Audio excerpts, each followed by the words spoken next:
어떤 할아버지가 길을 걷다가 횡단보도 앞에서 몸이 불편해 보이는 여학생을 보게 되었습니다. 그 여학생은 다리가 불편해 보였는데 한눈에 봐도 무거워 보이는 가방까지 들고 있어 혼자서 횡단보도를 건너는 것이 쉽지 않을 것 같다는 생각이 들었습니다. 그런데 그 여학생 뒤에 개구쟁이처럼 생긴 남자아이 두 명이서 무언가 쏙닥쏙닥 이야기를 주고받는 모습이 보였고, 할아버지는 아마도 저 아이들이 저 여학생에게 장난을 걸 모양이다라고 생각하게 되었습니다. 그래서 아이들이 여자애에게 장난을 걸면 호되게 야단을 칠 요량으로 신호가 바뀌기를 기다렸습니다. 드디어 신호등에 불이 들어오자 할아버지는 남자아이들의 뒤에서 천천히 아이들을 따라 걸었습니다.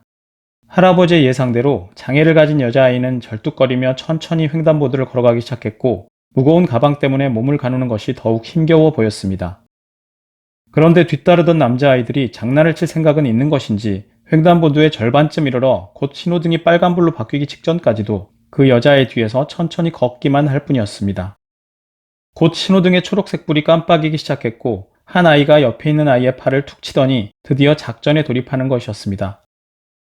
놀랍게도 아이들의 작전은 여자아이에게 장난을 치는 것이 아니었습니다. 그들의 작전은 그 여자아이가 안전하게 횡단보도를 건너는 것을 몰래 돕는 것이었습니다. 횡단보도의 신호는 이제 빨간색으로 바뀌어버렸고, 여자아이는 아직도 열심히 목표 지점을 향해 절뚝거리며 걷고 있었습니다. 그러자 뒤따르던 남자아이들은 멈춰선 차들을 향해 죄송하다는 표정으로 고개를 숙여 배꼽 인사를 하기 시작했습니다. 양손을 뻗어 조금만 기다려달라는 행동을 취하며 힘겹게 걷는 여자아이의 뒷모습을 지켜보기도 하였습니다. 이 아름다운 모습을 운전자들도 모두 보고 있었고, 경적을 울리며 빨리 가라고 재촉하는 사람 하나 없이 놀랍도록 조용한 모습이었습니다. 그날만큼은 아무도 경적을 울리지 않고 그 여학생과 아이들이 횡단보도를 무사히 지날 때까지 조용히 기다려 주었습니다.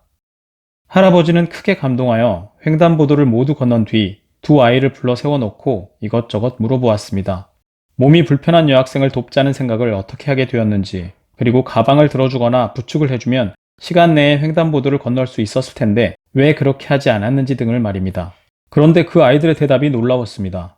몸이 불편한 아이라고 해서 무작정 가방을 들어주거나 부축을 해주는 것은 그 아이가 횡단보도를 건너는 사소한 일조차 누군가의 도움을 받아야 해낼 수 있다는 생각에 스스로가 슬퍼할 것 같아서였다고 합니다.